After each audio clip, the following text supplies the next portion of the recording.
And we're live, folks. Back again. This is your host of Lit Literature, JP, aka The Demon, and we are here as a team. Well, I don't know. Most of us are here. We are here as a team. Oh, thank you. Thank you, sir. To start episode, that's right, 101. 101. Yes. And, well, before we get to this, actually, let's just save this. We might be producing 101. We're here for episode 101, and we should do a quick roundtable because we are going to introduce ourselves. We are talking about Rhythm of War. This is part 2, discussion 2 now. Part 2, discussion 2. This is tricky. Yeah, we do multiple discussions per part. Yeah, I guess. There's just too much. Yeah. There's just too much. And we usually call those discussions parts, but then it gets confusion. Yeah, so now it's discussion. So there we go. And it gets confusion. All right, so you guys know me. I'm the Demon. How about you guys here with me? I'm Ben, the Hitman. Brett, the director. And Eam the abroad. Dream. Josh the Cherry. Okay, Yoshi. Andrew the Captain. And guys, this time I'm coming to you from Urithiru. I have arrived safe and sound at Urithiru, and I'm just going for a very leisurely stroll right at the bottom of the tower, like right at ground level where it's, nice and safe. And then, what was that? Oh, it's a ruby span reed has just fallen from the top of the tower. I can't believe it, guys. I'm keeping this. Nice, dude. That's a fake movie. Yeah. The waste. Careful, people might be looking for that. I believe they were directed to destroy on Fine. That was amazing, Captain. Awesome. So, as you might have found out. It reminds me of like the weather forecasters that are like, I'm here from Hurricane Katrina. Yeah. Anyway, sorry. So we do want to say before we get this shindig started, we do, as a reminder, have this Bridge 4 beautiful poster we got from a Kickstarter. Is that rock, do you think? That is rock. That's rock. That is rock. Yeah, I don't know if you guys realize, but Andrew's really close friends with Sanderson, and he's the main character of the poster. Yeah, right here. Cool daddy's boy. Yeah. So Also, we didn't want to flaunt. We didn't want to do anything like that, but we just need to make sure. Anyway, we are going to be doing an thank you, director. We are going to be doing a, as we mentioned in the last few episodes, we'll eventually, in a week or two, most likely, put a post up on Instagram relating with a photo of the poster itself. It is going to be a giveaway. So if you live in the continuous United States, I have to say this because of the director. He's always yelling at me for this. The continuous or the contiguous? If you continuously live in the United States. If you live in the contagious United States, as the rest of the world is like, they are definitely contagious. Yeah. We will absolutely ship this to you. If you are outside, I'm so sorry. Maybe next year when we have like a bigger, budget. No, when we have a budget. A budget when that's we're not losing money. Budget that's outside of the director. I mean, not the director's, the demon's wallet. So, but anyway, as we stand now, we're really excited to give it to one of you because honestly, we thought it was so cool. Yeah. Hitman. Thanks this to is the all Hitman. courtesy of the Hitman. We did the Kickstarter. We've got these beautiful leather-bound books. These are not being given away. I'm sorry. We get to keep those. But honestly, the Bridge 4 poster is so awesome. Yeah. Anybody who's interested in it, I will like, be entering follow, the competition, by the way. Like, follow, and comment, please, at Instagram when we put it up. So, Yes. With that said, let's get down to business. It's the Cheers. Rhythm of War, guys! Cheers.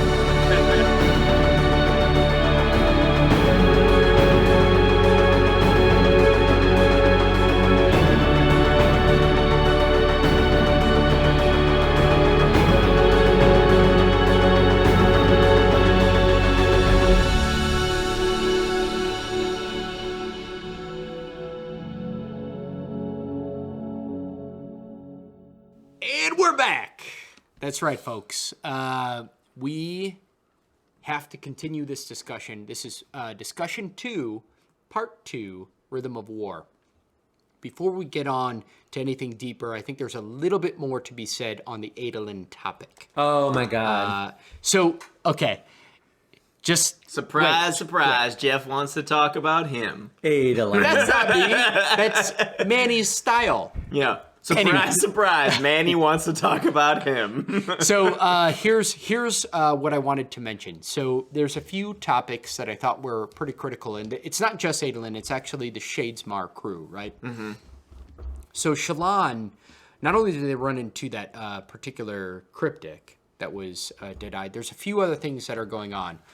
First off, Adolin is regularly doing his morning practices with a standard sword that he brought on the Rashadium. His armor would not make it, and the armor never does make it into Shadesmar. Mm-hmm. But his sword, not Spren yet, but his sword, Maya, actually does the movements with him, with a sword. And so that's really an interesting development, and none of the Spren quite believe it. They keep asking him how you trained your dead eyes so well. Mm-hmm. And so I thought that was really interesting, and he actually got an opportunity to use that. He used it actually in an instance where they didn't have Stormlight any longer, and they realized that the Honor Spren, I don't know if you guys remember the Honor Spren that was the ship captain back at the time in Oathbringer, and they let Kaladin Syl off the boat to kind of escape because they were being pursued by Odium Spren, a Void Spren, essentially. And he has been banished. exiled. Yeah.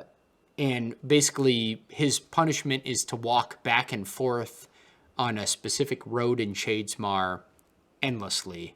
I don't even know did he have like a legit mission, or were they just like... He was a doing trader. patrols. He was just had Trading? to go back and forth trading, No, he was Okay. just but he doing could never patrols. enter the city. I thought he was just doing patrols. Yeah, I thought so too.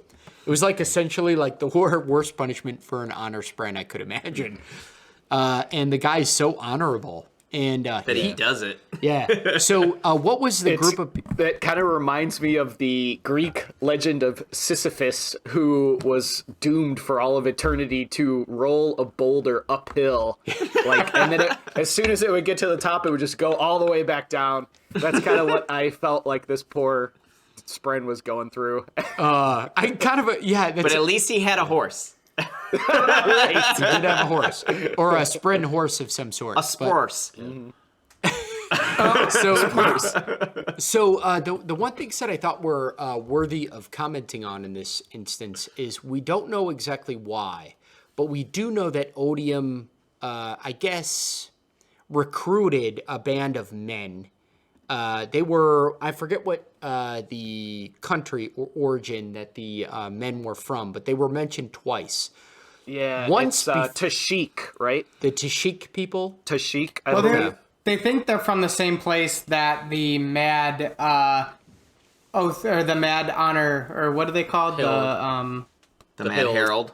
The Herald. The Mad Yeah, the Herald, Mad okay. Herald. Well, runs he's the like city. believe I'm he's the like only a one that god remembered that. priest. I know. He's like a Yeah, god so priest you- in yeah. there. So we don't even know if it's Odium or that Herald. Well, that's there's doing some this. indication that because there was a chapter where Venli, the crazy doctor that Venli's working for now.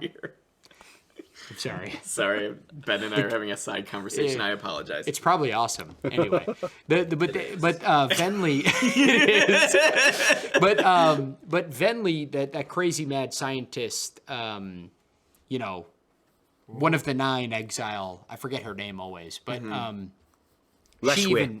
she even mentioned. Wait, what was Not it, Josh? Leshwe. Josh knows how to pronounce it Not properly. Leshwe though. Leshwe's Leshwe's her like The heavenly one. Yeah, the heavenly Oh, flying one. This is But the one it's- that had an interlude, right? No. It's nope. This one is Mistaken. the it's going to be Navani's arch nemesis. Anyway, she's like the scientist, but she mentioned that that group of people were recruited by Odium. The Tashik were recruited by she Odium? mentioned that. Okay. And so because she mentioned that in a one-off sentence, and we see them trying to capture an honor spren, and we know that they're headed up by a very, very, very mad herald, I'm wondering if maybe it's not just Niall that went over to the other side. Maybe there's another herald that went over to the other side. But it's just theory. Do we think that the Mad Herald cultivated that, for lack of a better term? He might just be insane. He just Like, we don't right, know. but I'm saying like that because you're saying that the Mad Herald is like the head of the Tashik, right? He is. So do you think that it's because of him that the Tashik are with them, or For do you think sure. it's just like a For sure, it's because of him. Yeah. Because he's their leader. right? And he's a herald, and he's immortal, and he's like abused all of that power. So I assume he's That's so insane weird. as So he's rickets. like, what's that syndrome where you like end up falling in love with your captor?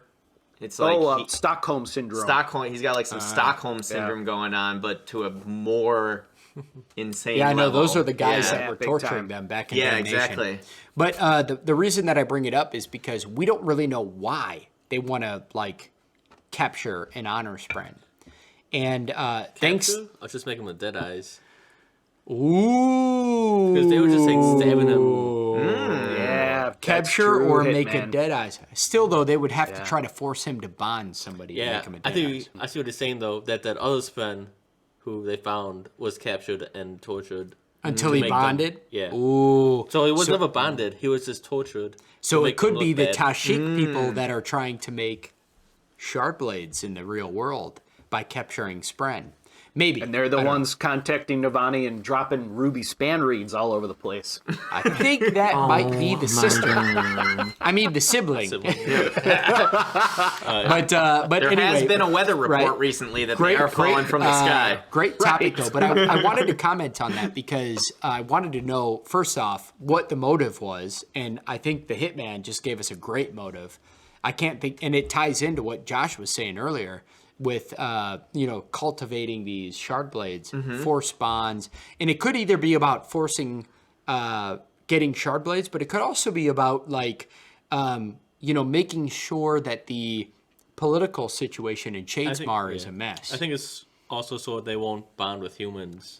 Keep them from bonding, because just make a few bonds broken, Oh yeah, that's true. They want to like just Limit. spread this misinformation of humans breaking their oaths so that they're not willing to risk their lives to go bond with them. Yeah, And yet that this- could be a really good motivation. Exactly. So there's kind of two motives there. And I think also it was really, really, that scene was pretty amazing because Adolin realized it and then he just had to run. Nope, we don't have any Stormlight. There was no time. He essentially went off to fight the group that grabbed the honor.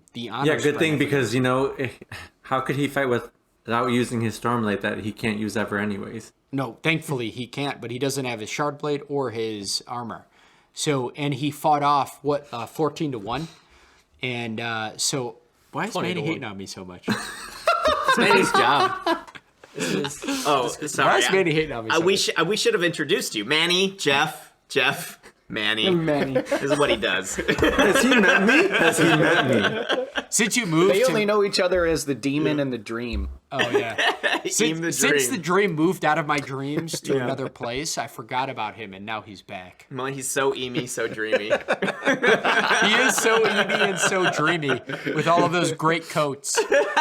What would I do without him? Anyway, so but the point I was trying to say is Adolin ends up injured, and this gets into what the Cherry was trying to end the episode with. And I think I wanted to spend a tiny bit more time on it. But Adolin gets injured. He takes a gut wound. Again, every time he's in Shadesmar, he takes a gut wound. Oh, poor It just Adolin. seems, I know. To poor Adolin. For those of you that don't know, a gut wound is a wound to the gut. At Anyway, least he didn't get a dagger to the eye like Sadius. Oh, yeah. Ooh, that's true, because too that would soon. kill you. But 3 to the gut is worth 1 to the eye. they end up That old saying. Yeah, That old Shadesmar That old saying. proverb. they end up saving the Spren, and it actually, I feel bad for the Spren because they finally save the Spren and they go to, what do they call the home of the honor? Hope. Everlasting Integrity. Integrity. Integrity, Everlasting thank you, Hitman. integrity. Those assholes have no integrity, that's for sure. Everlasting integrity. And they are met with the absolute biggest dicks on the face of the planet I've ever seen. Spren really think a lot of Giant themselves. Wait, they met with Gavilar? When you really think about it, Spren think a lot of themselves. They call especially their honor Spren. Yeah. Well, we are honor Spren, and we live in everlasting integrity. Anyway, Sil was That's not where lying. they live. Where do the high spren live? Yeah. Yeah. Well, so I was under the Latrine Alley. I was reading things before this book came out, and it was like, well, you know, the high spren and the honor spren, they don't get along, and blah blah blah. And a lot of people don't really like the honor spren because they're so essentially high and mighty, same as the high spren. And they make the Skybreakers and the Windrunners. And Well, also that one Spren that Navani was talking to was like, you can't trust the honor Spren. You know, they're shitheads. and then I realized why, because we met some, and they were giant assholes, completely giant assholes. And No, they treated Adolin poorly. Now Jeff hates them. Yeah. We don't like when people treat you poorly, Manny. Come on. So I want to hear your guys' perspective on that first interaction that we have with the honor spren. My interaction was, holy crap, they're even more stubborn than I could have possibly imagined. Okay, so Adolin thought they were very stubborn. What did you think? Well, are they light eyes? Because if so, I hate them. Caledon hates them. What? That's true. Manny, Quite frankly, I don't think this is worth my time. Wait, what?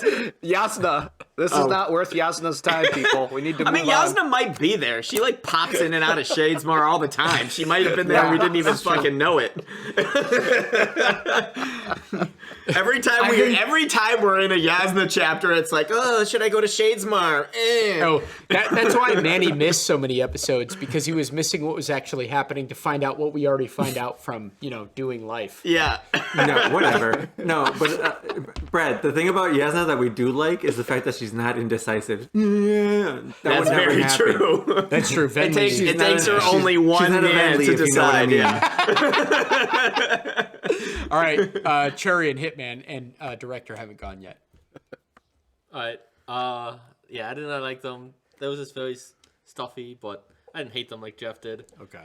They have the reasons. The whole population was almost wiped out by... Yeah. Because they were so invested into the Knights, it seemed like that when they were betrayed, invested into the Knights. Yeah. that they had like almost nothing left, and they're like, we're not doing this again. I can understand that, but I still don't like them. Yeah, it's understandable. I say this all the time. It's understandable but unacceptable. Yeah. It's like Adolin isn't the rest of humans. He's also not his goddamn 3,000 years ago ancestors. Well, yeah. So I but felt 3,000 years ago to us is different than 3,000 years ago to Spren. But I also felt like Adolin did a but pretty good I still job don't care. of relating that kind of idea in a way that Honor Spren or Spren would understand. Yeah. He did. Like, he's like, okay, fine, you want to judge me. And I thought that was a really good way for them to be like, said, but judge me I know. for me. for me. Exactly. Yeah. And I feel like that's something that people that are bound in honor could logically understand, even though they deal more in honor and morals than logic. Yeah. Like if you sit there and explain to them over the, well, just because somebody in the past did it doesn't mean that you can judge the people of the future by it. The honor spren aren't going to understand that. But because he said, okay, honorably judge me for me, that's something that I feel like they can tangibly It's going to be interesting understand. because the negotiation of that moment, I thought that Adolin did a good job. He learned his lessons from the Sadius debacle. Let's put it that way. Yeah. When he was like, remember. Well, the Spren still have their eye.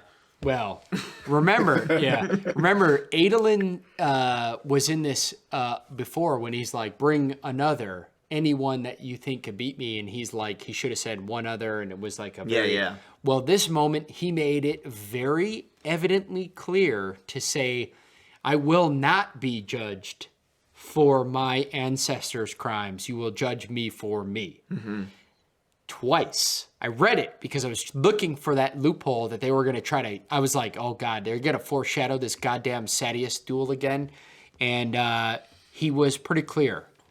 And clear enough that if the honor spren were to lie, it would break them, I think, as they are spren. Mm-hmm. So I suspect that they will be bound at some point, even if they try to push that, push that envelope where they're going to try to judge him for crimes that aren't his. But the words were exchanged enough that I think, it'll come back down to the exchange there. But I thought that exchange was actually extremely critical because, I definitely feel like, we don't know that it's going to happen, but I feel like it's being set up very clearly. But I feel like the resurrection of Maya is really going to go a long way with them. Yeah. I think it's going to be what flips. It's going to be basically what shows them like, hey, you can't judge all of us because of what a few of us did, Ooh, and I think that's really going to be what kind of makes them be like, okay, you walk the walk. You've shown us what we weren't able to logically understand because we saw it with our own eyes. Yeah. Director, do you think that will happen in this book? Do we want to do a Brett bet? I do. Yeah. Are we all going to say yes? Captain, I don't think that you gave us an opinion about the honor sprint, and neither did the Cherry. Oh, yeah, no. that's a good point. The only problem we is didn't. that Cherry, I want to know feel like your we opinion already- of the honor sprint. Mine? I definitely this don't ain't cool. fault them, or I didn't hate them at all. I felt Yeah, I that didn't hate they them. were coming from a kind of semi-valid point from their point of view that, hey, you guys broke the bond. I don't agree with their, like, all humans would do it, but it's like, even if you tell me you're not going to, you guys all, like, everyone who did it swore these oaths and, like, were 100%, like, invested in them. There were, like, tons at the fourth ideal at that point. So I don't think that I can't fault them at all for their point of view, but that makes me enjoy Adolin's kind of way of attacking it way more. And I thought that it was such a good play because it does feel almost like a prejudice for them to just judge everyone based off of an action in the past. And so him being able to turn it around and say, okay, if you think that that's an honorable thing to do, let's challenge that assumption and now just judge me. And you try and judge me on that past event and see if you can find that an honorable thing to do. Risk play. Like it, though. Yeah, talk about Sanderson bringing up some real social issues here, like, racism, like craziness. It's too much. I can't handle it. Isism. Prejudice. As we were corrected. So, for the good.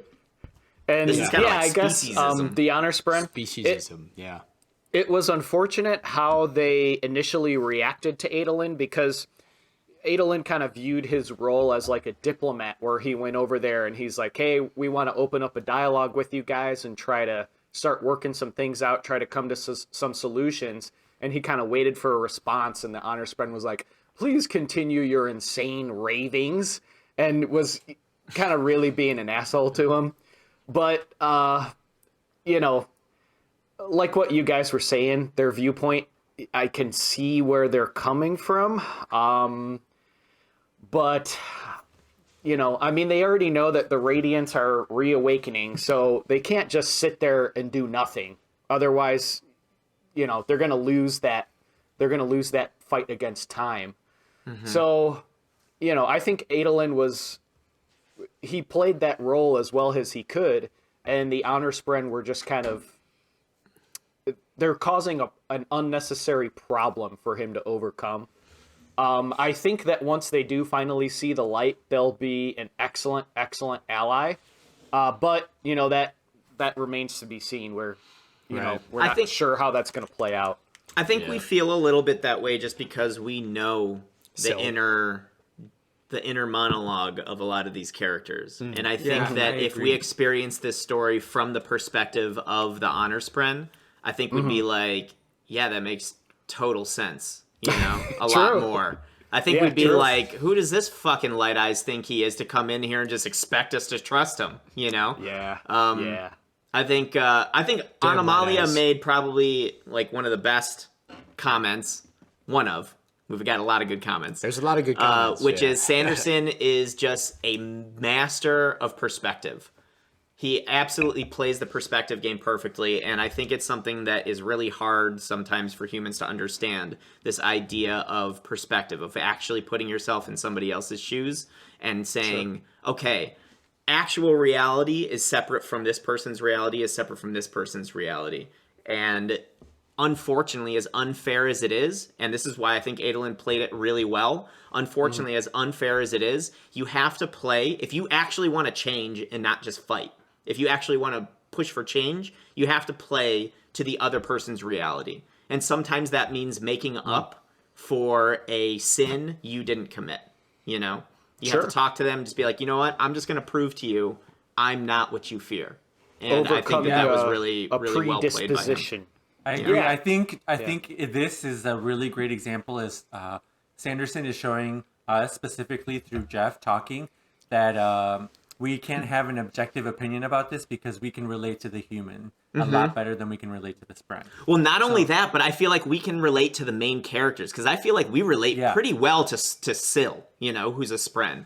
Like, I don't know, man. I feel like almost everything Syl says, I'm just like, yeah, I believe it. Yeah, why not?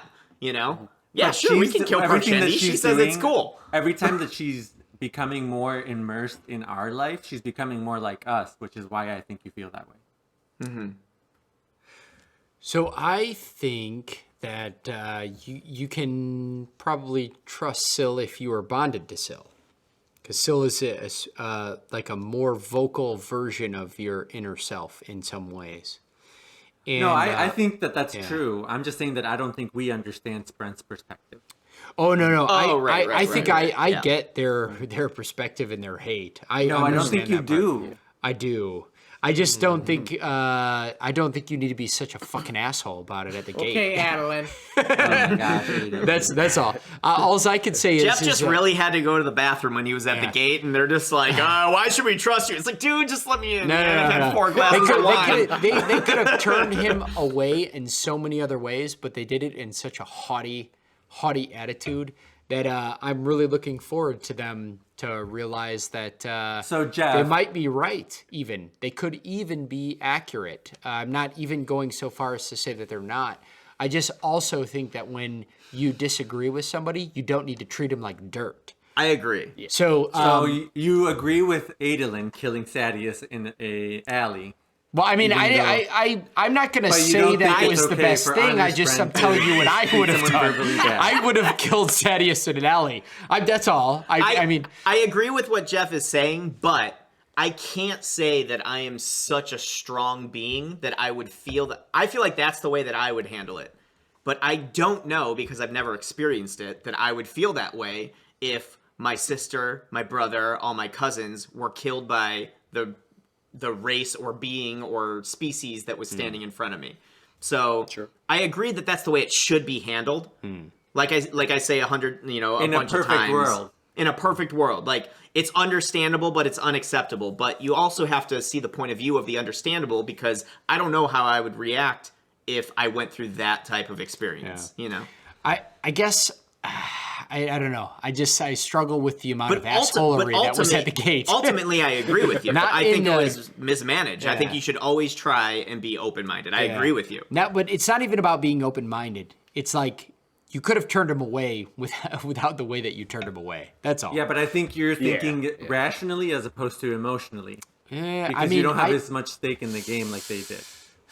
I don't know. I try to think about that. I've been... Yeah. I think that's not a path I'll go down now. But I will say should talk too that Spren in general are almost strictly based off of human emotion, right? They're literally born of people's reaction to stuff. So if you're an honor Spren and your entire idea is honor, that species, like maybe not that specific person, that entire species destroyed any shred of honorability that they had. Yeah, I honestly do feel, though, that they were not acting very honorable. The ship captain was acting honorable. He imprisoned Syl, and then Kaladin said, what is honorable, what is not honorable. He made the case, and the guy was like, you know what, you're right, at a certain point. And these guards, I feel like there might be something more twisted going on in the Honor Spren's area. Maybe some because corruption. it felt to me that Honor Spren, if you are truly honorable, I understand the hard stance against humanity. I understand a lot of these hard stances, but it's hard for me to believe that you could justify assholery as honorable. But you also got to think. So I don't know. That's just my opinion. So no, I completely agree with you. Yeah. But we also got to keep in mind the whole idea of honor and morality really does come down to perspective. It does. It does. It comes down especially to in what type Sanderson's of magic outcome do system. you expect to happen from your actions as opposed to what will really happen. Yeah. You know, if somebody told me that pressing this button will give, everybody, unlimited health and unlimited resources, the moral thing is to press it because that's what I believe. And if there's no way to prove that wrong, of course I want to give everybody unlimited health and unlimited resources. Yeah. But if it actually kills everybody, well, I just acted in an immoral way with moral intentions. So I think perspective comes into, and what people's intent is and what people's information is plays into it. Zeth obviously is a very honorable person, but he doesn't seem to be a very moral person, because he acts from his honor. Because, I am truthless, I have to kill you. But it's not a very moral perspective because obviously killing people is probably not the best idea, especially when they didn't really do anything. Yeah. So, I don't know. I think there's a lot of stuff at play. We'll have to That's see. what I'm saying. I think Sanderson does a really great job of making us uncomfortable or making us think outside of the box of. For sure. That's why I love him so much. You need to Yes, understand or absolutely. you need to think about other perspectives and not just... So you need to be objective when you're thinking about things instead of thinking emotionally. I understand why they don't do it, but I wish one of the books would just have a completely black and white cover because he's really good at living in the gray areas. So I think that he's taking a bit of a stance here where you would think any story, if you go to be the most honorable person is almost always going to be the hero or one of the best people. But they're also showing that if you just take a straight honor system, there's probably going to be its flaws too. And this seems to be what he's showing as one of these not okay to great be as rigid. negative things Yes. about It's one of- this Go ahead. entire I was gonna sense say of that- honorability. yeah, and you're absolutely right because they say that most other Spren, although the Skybreaker Spren, the High Spren, and the Honor Spren wore the most out of any other Spren, most other Spren kind of see them as the same, and so they don't really get why they're so against each other, but yet they're Similar. so similar. So I do understand this kind of stuff. I didn't like the guardsmen's assholery. Well, And I think so- also to take it even... But that helps though the story. Yeah. So I don't dislike it as a reader, by the way. No, I Just Like you thinking- do, it's okay though. I completely agree. I completely understand with what you're saying, though, because also we have to keep in mind that Sanderson loves playing our own expectations against us. Yes. And it's It's perfect. whenever there's a tax plan that comes out and it's called, Save the Puppies tax plan, you know that you're getting fucked. So when you call a Spren Honor Spren, you might want to be a little skeptical because he loves playing expectations against us. Well, the cool thing is that we are going to get to see how this whole thing interacts.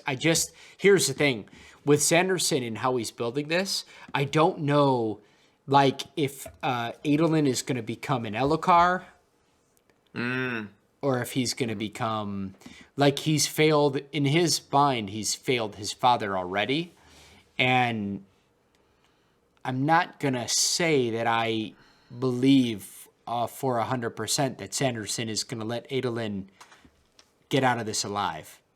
So Yeah. I feel like the outcome may be that we get the Honor Spren for book 5.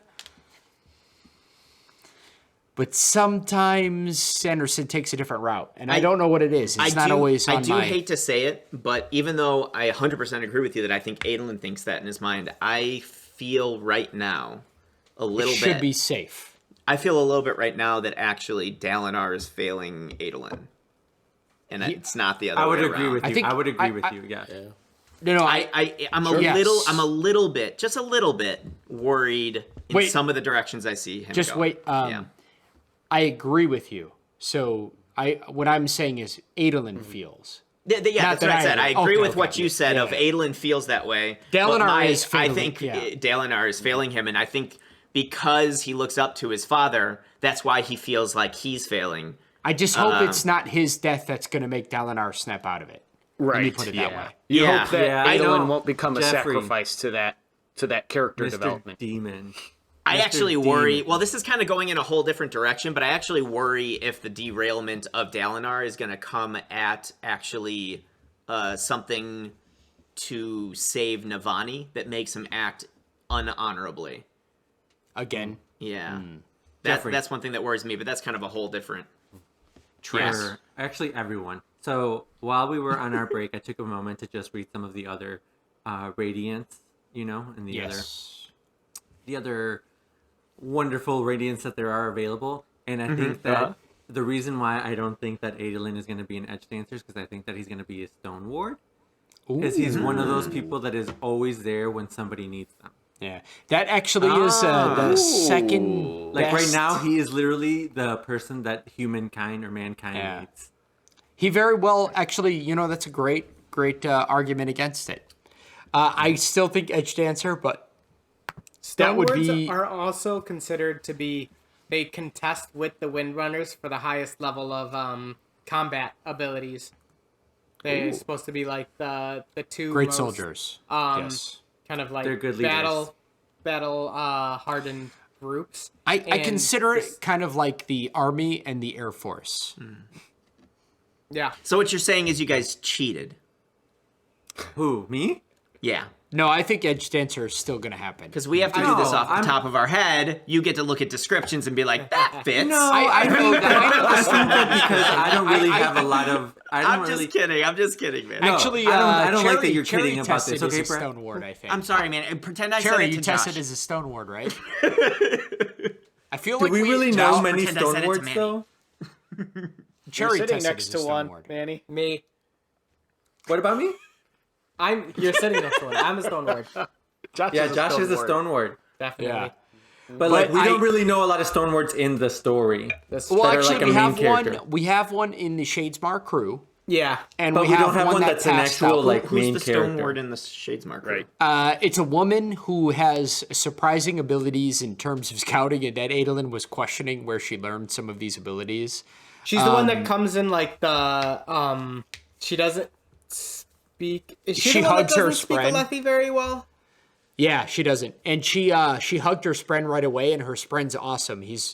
They were like sailors. They're like they have the crack. They're like yeah, they the look like rock stone, magma but they have guys. like cracked lava coming out of them. Yeah, very cool. I don't know the answer, but I still think that Adolin will end up being a edge dancer. But I do like the theory. I think Stone Ward would be the next best bet for sure, in my opinion. But we'll see. We shall see.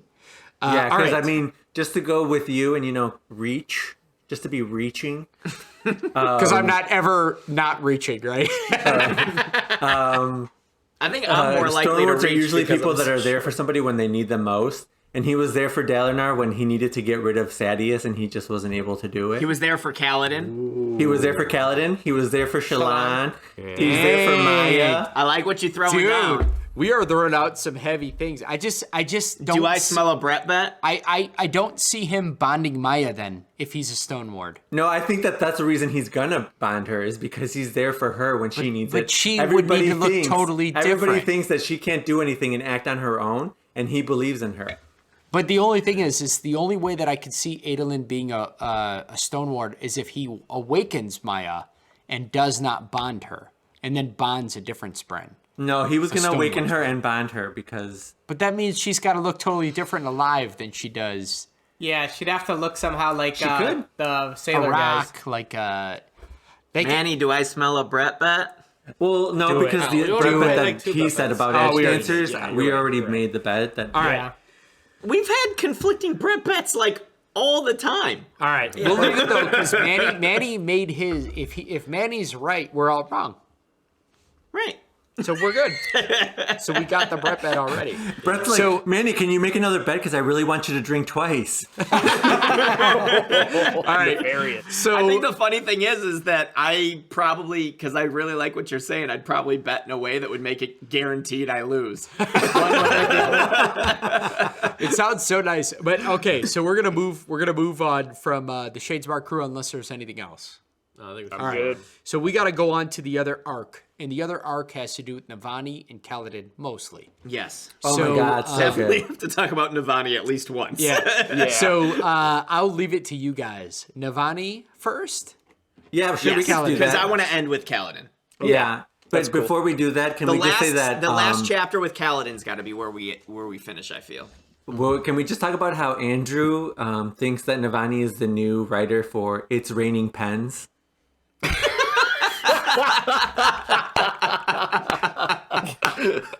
Stones, actually. Look how It's proud he raining is of stones. himself. Look how proud he is of himself. I've been waiting so long. It was worth the Been wait. saving Dream. that up a little. Even Dream's been saving that one up a little bit. When will this fit? When will it fit? When will it fit? Yeah. All right. Awesome. So it actually does start off with Navani getting written by, which we find out is his sibling, but we don't know at the moment.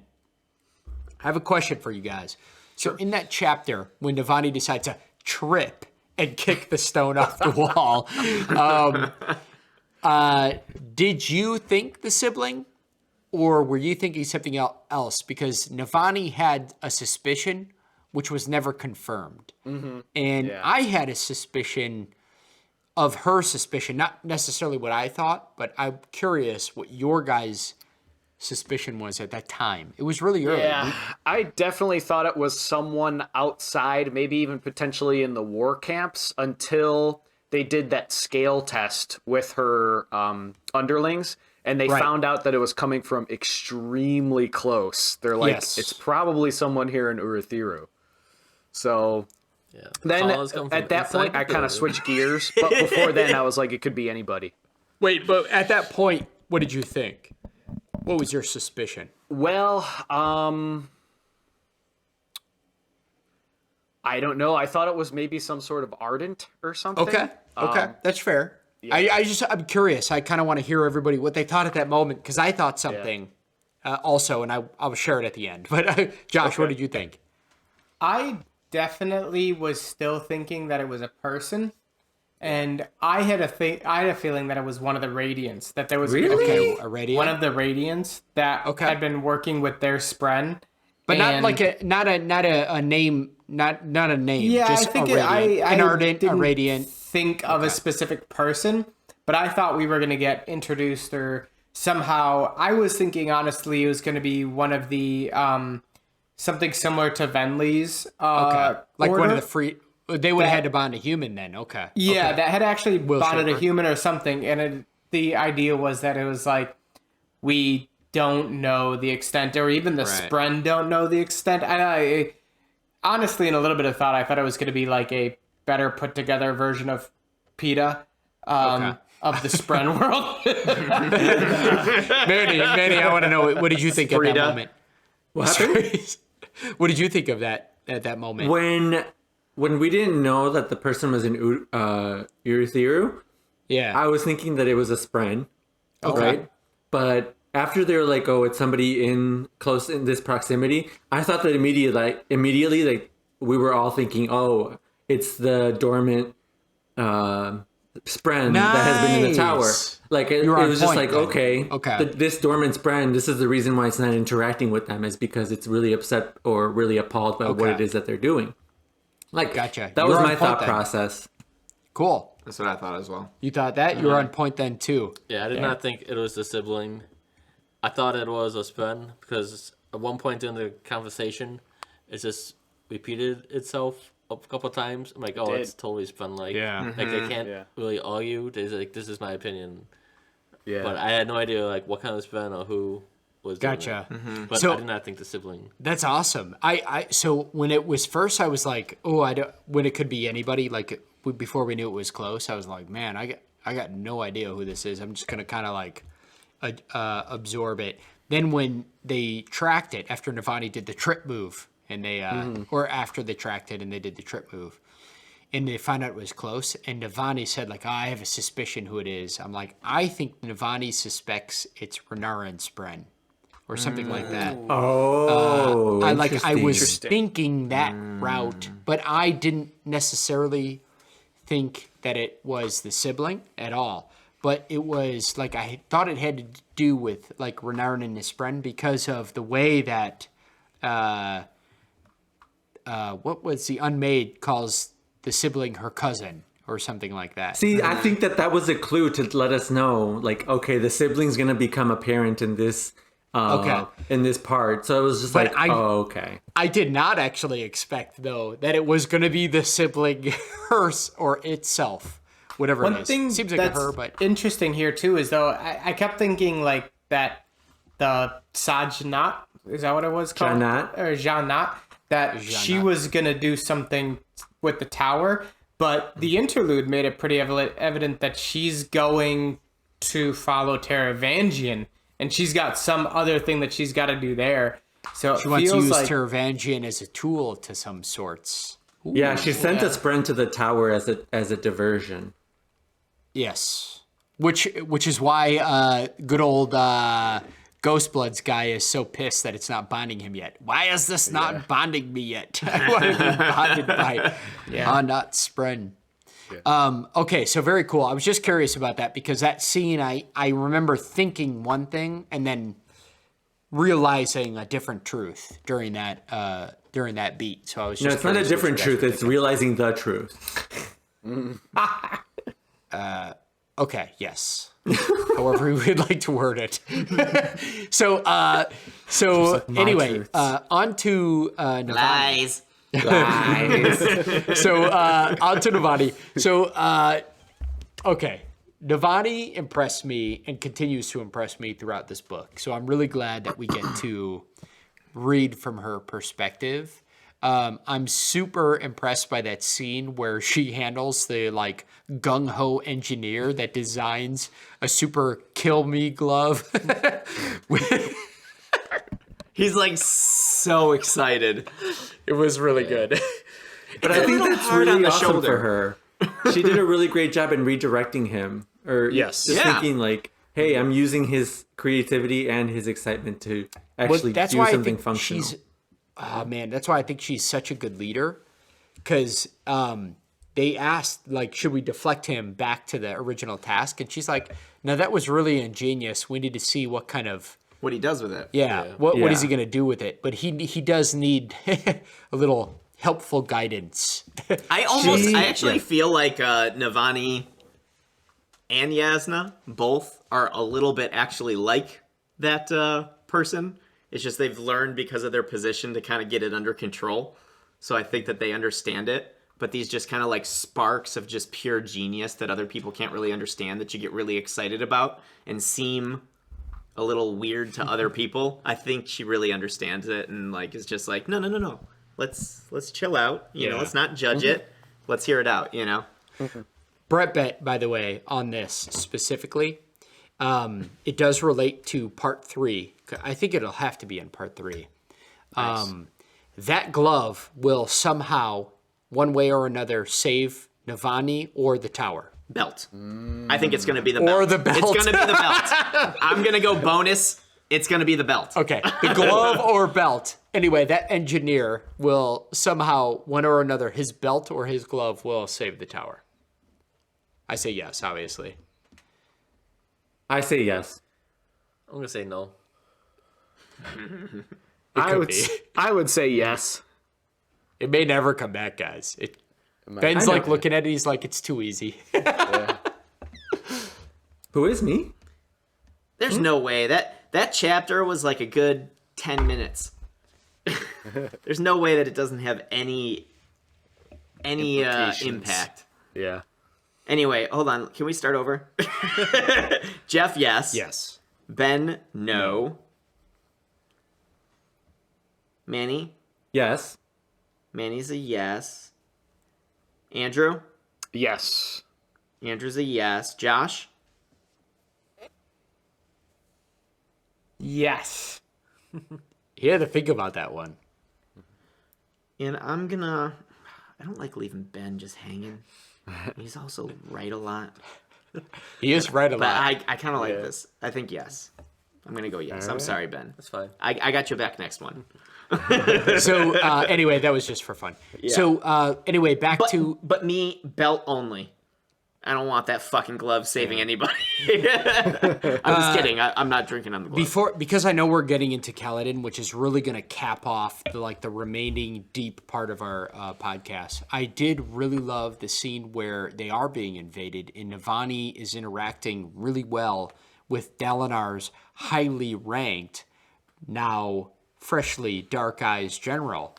And I really love that entire thing where she's like a woman. So like Alethi, they have this like dark eye, light eye thing, but they also have this like male female thing. roles, yeah. Yeah. Well, but the thing is, though, that I will say, well, go ahead and finish your thought. then yeah, I'll say. but I love the interaction, how she was like, no, you listen to Bright Lord. And then she looked at him and she's like,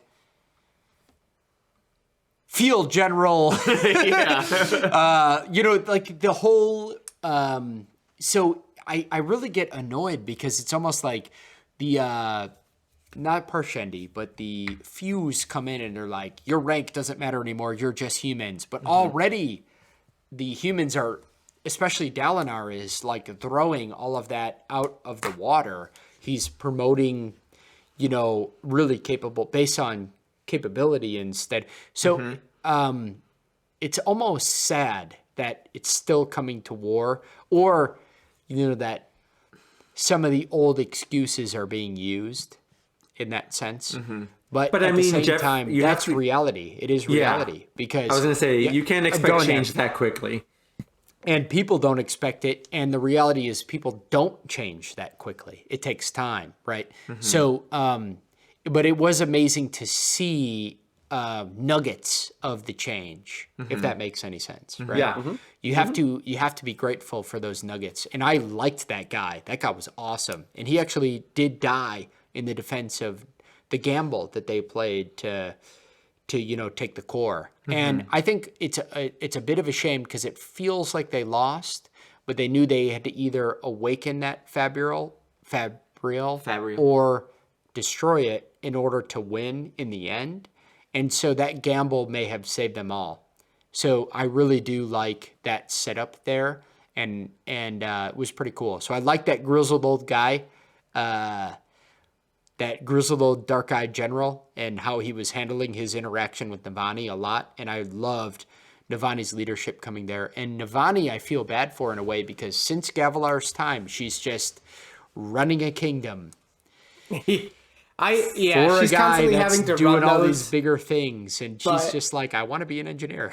I really like the kind of the not resolution, but the end of that, because she spends like all this time. It's like, oh my gosh, I'm like sending them off to their death, or like if they don't make it, or even in her mind, she's like, oh, they're kind of just like buying us time. And then when the siblings like, oh, they're gonna die, or they won't be able to make They it in died. time. She let him know that they died. But I think that Sanderson, I thoroughly enjoyed kind of getting that, even though it was a dark scene, but she had to then go literally walk through all of those people's blood to get to the surrender point, like that end. Yeah. So not only, so she had to like send them, and then immediately it's like a lot of times, like as a leader, it's just like, oh, they go do their thing, and it's like, okay. Yeah. But she then had to go make that walk through their blood, essentially through the entire path that they had to fight through to go give up that surrender, was a cool kind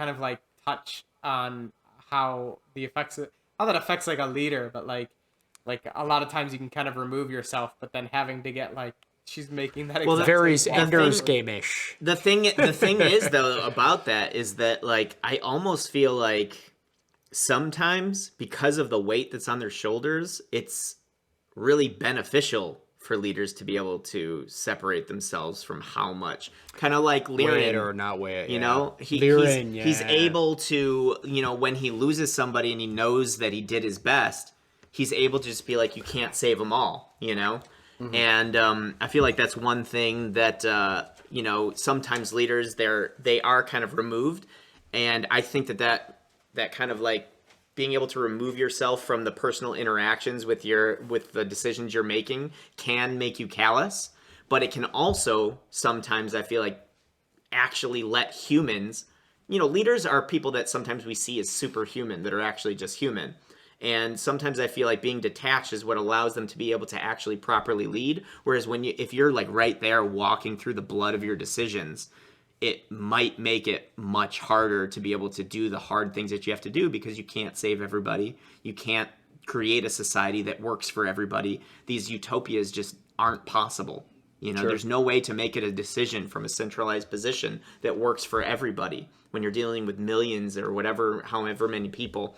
And I'm interested to see if this has any impact on her in the future. Actually having to walk through the corpses of the people that she was supposed to kind of lead and protect, Yeah, I don't know that it's going to have that much of an effect, because I think she's already a pretty compassionate person.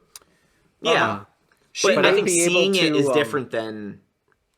Yeah, she may be able to have a little bit more of an intimate bond with Dalinar now, because she understands, the ruin of the battlefield, and she might be able to sympathize with him a little bit more. So we might see hopefully we'll see their bond get a little bit stronger moving forward.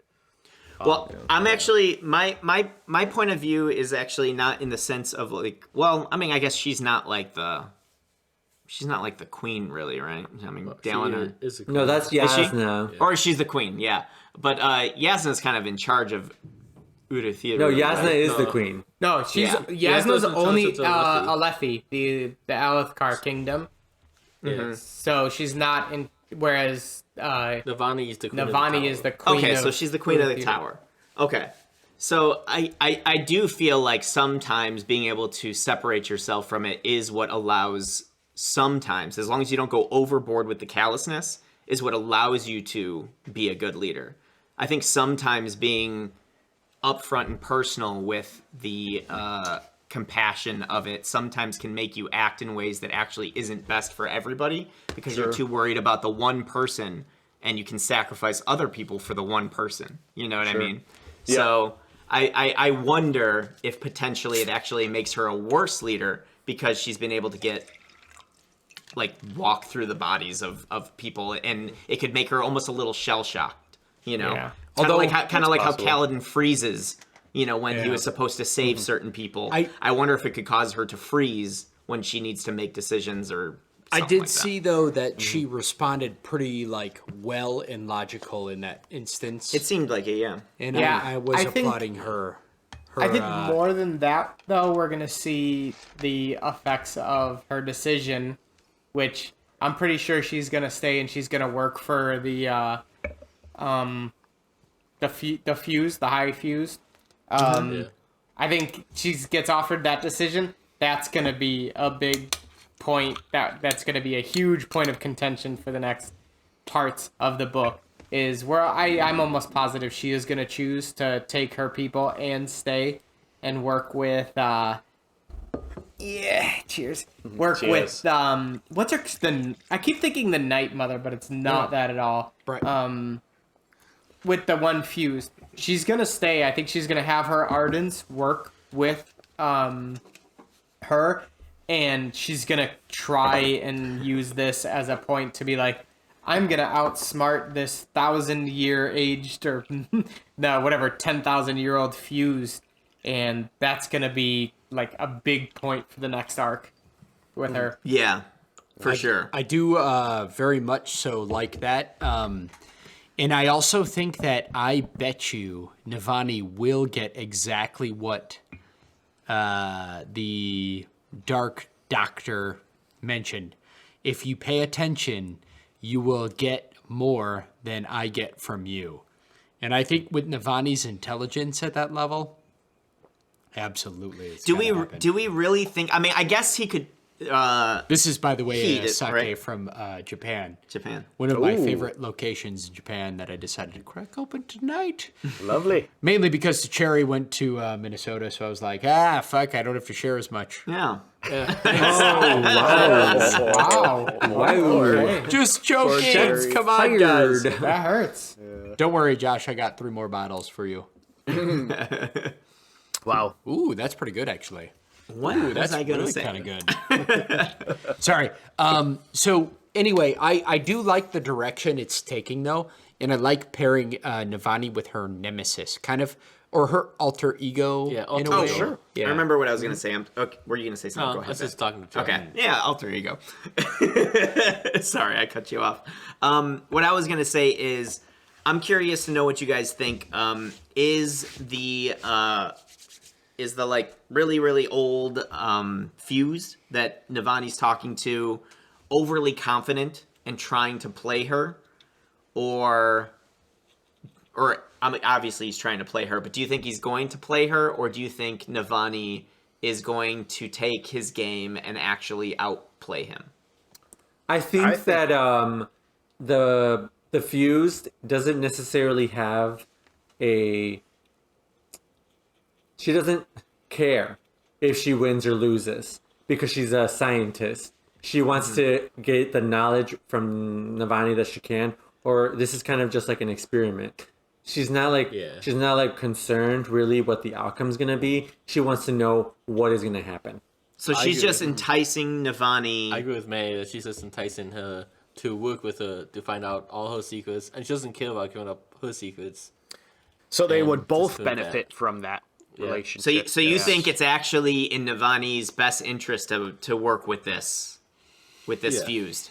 Oh, for sure. Yeah, I think so. Navani would gain a lot from it, and she would be able to help spread more knowledge about the actual other side. It almost feels like, how we would feel if like aliens would just come like land and just be like, here is our technology. Well, here's. Could you imagine being a scientist with that happening though? That's like probably what Navani's feeling right now. Like just standing, oh my god, the things that this creature could teach me. But that's what's different about it, because the reality is that everybody from our side was thinking, oh, they have such great technology. They just found out it was Spren.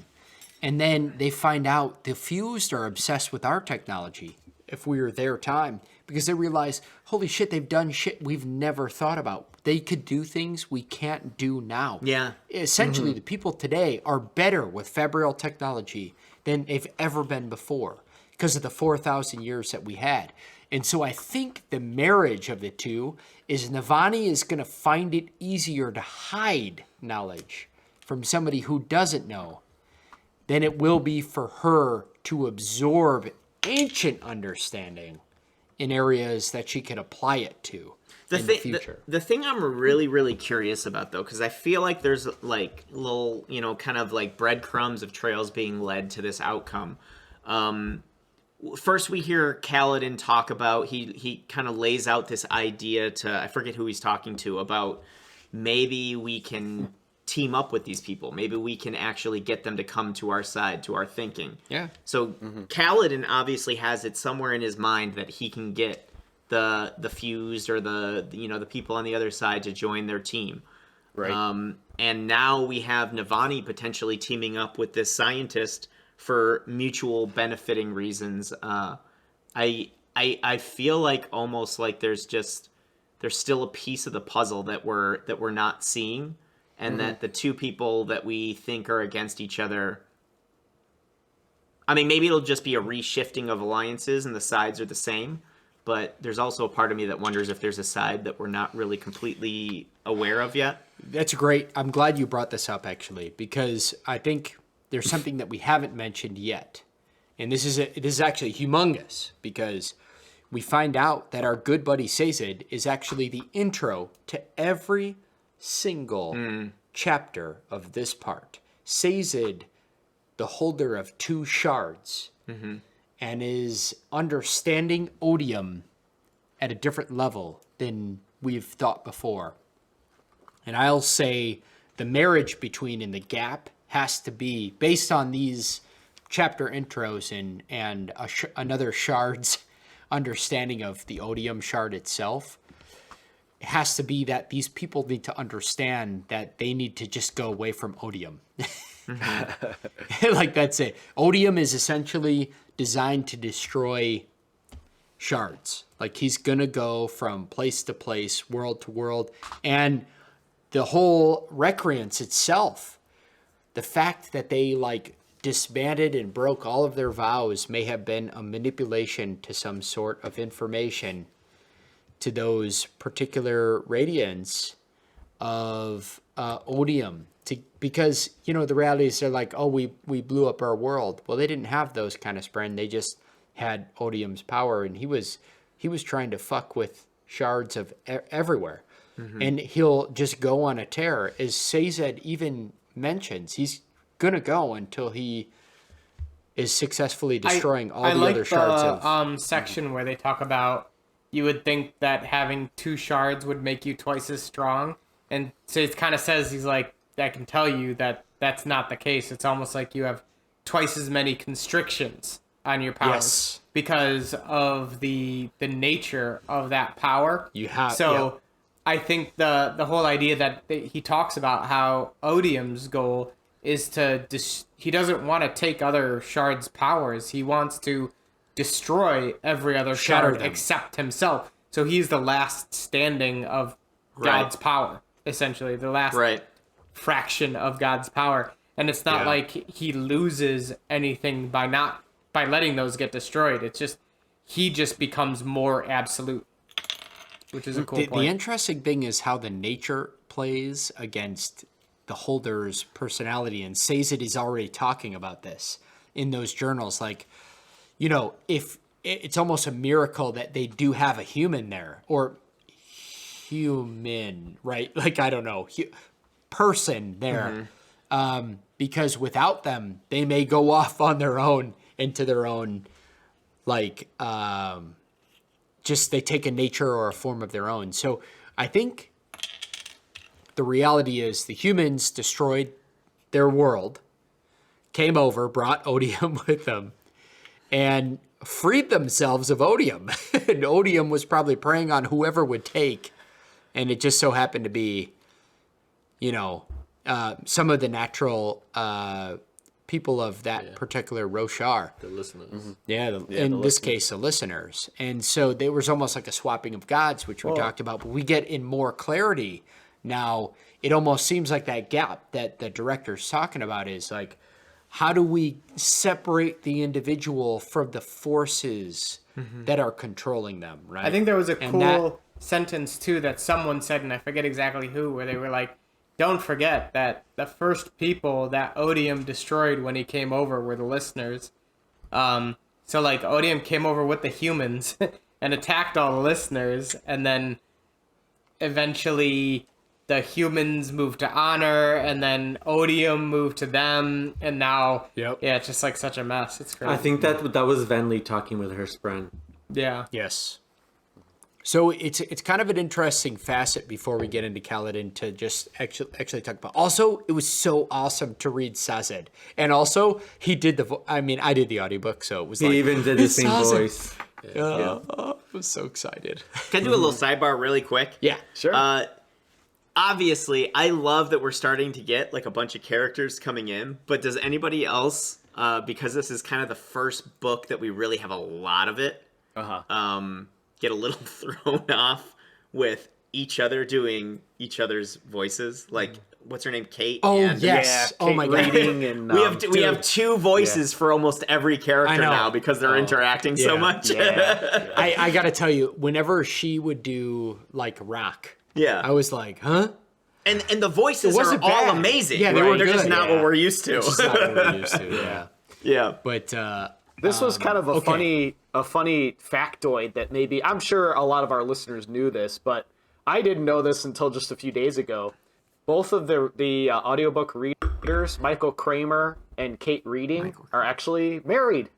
Married, yeah. We talked about that actually, yeah. Oh, okay. Yeah, the demon had read that somewhere. Okay. Actually, you knew that maybe from Wheel of Time. Wheel of Time?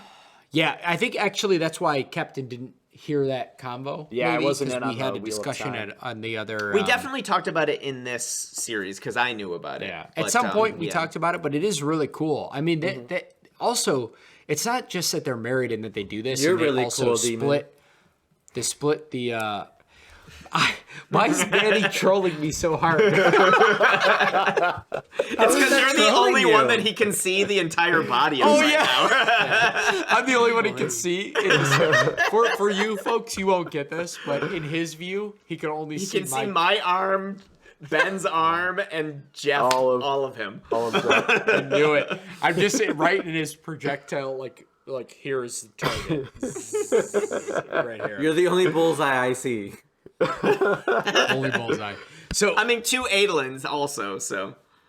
2 halves of Manny Adolin. loves Adolin. Exactly. He can't, he's just being stubborn. The about mind of Adolin, the body of Adolin. Yeah.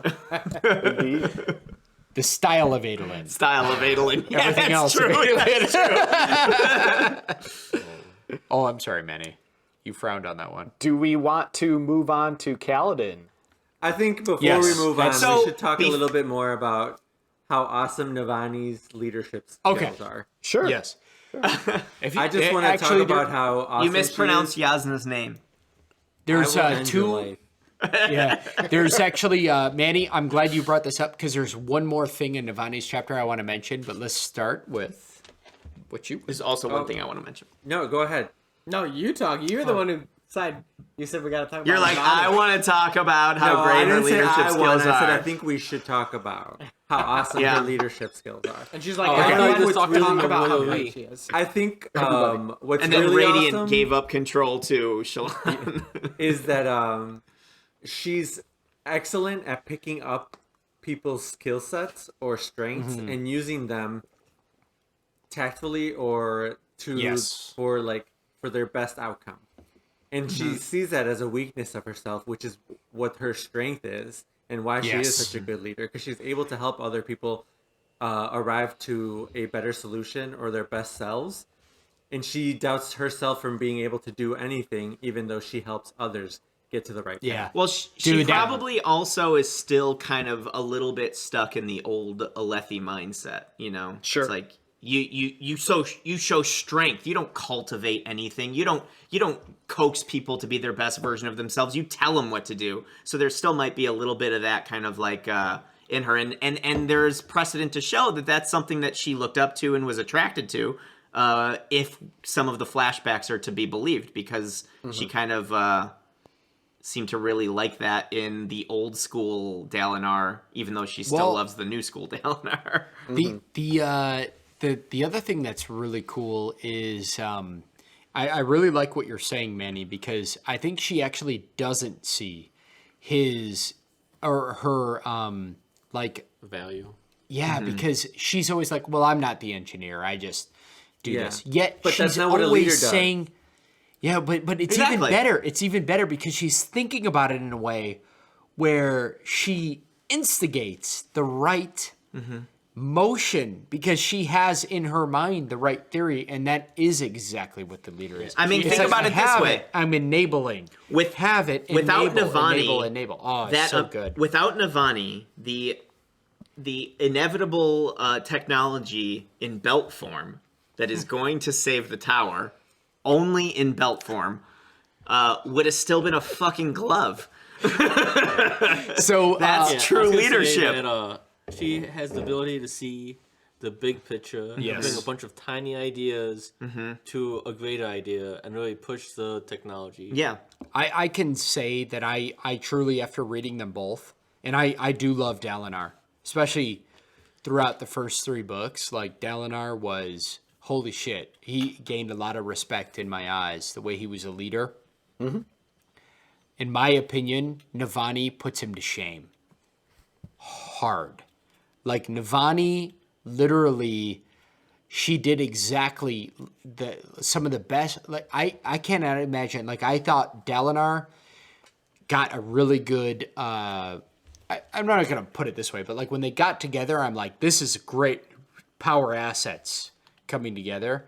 Now I'm seeing it as like Navani was like the bigger leader, greater asset in this, even though Dalinar is a bondsmith and a great general. I'm like, she is going to take leadership to the next level as long as she survives. As long as she doesn't die and have to, like, you know, sacrifice her life for the bigger picture, which honestly I could see her doing. Yeah, I do worry about Dalinar going off the rails because of something to do with Navani. I don't know if it's necessarily death. Hopefully it's not, because I really like her. But possibly just because of having to protect her or something like that. But I will say that I do think that their strengths are very complementing. And I do think that that's something that in this book and in real life is something that's not appreciated enough. I think that a lot of people underestimate how important certain roles are. I mean, we've talked about this before with Renarin and stuff like that, and, you know, Navani in Alethi society. You know, the Dalinar kind of point of view. You know, the Blackthorn. What is he called? Blackthorn. Yeah, that's right. That kind of point of view is a little bit more coveted, but I feel like, you know, you also need a Navani. If you only rule that way, you also need a Navani that knows how to find, like, these kind of, you know how to find somebody's strengths and cultivate it into something that is greater than you could ever do on your own. And I love the moments in these chapters. I don't really think that it's her being not confident. I think it's her being absolutely brilliant, where she's like, okay, we have these things, we have these ideas, I'd love to do them myself, but I need to pass them on to people that are smarter than me.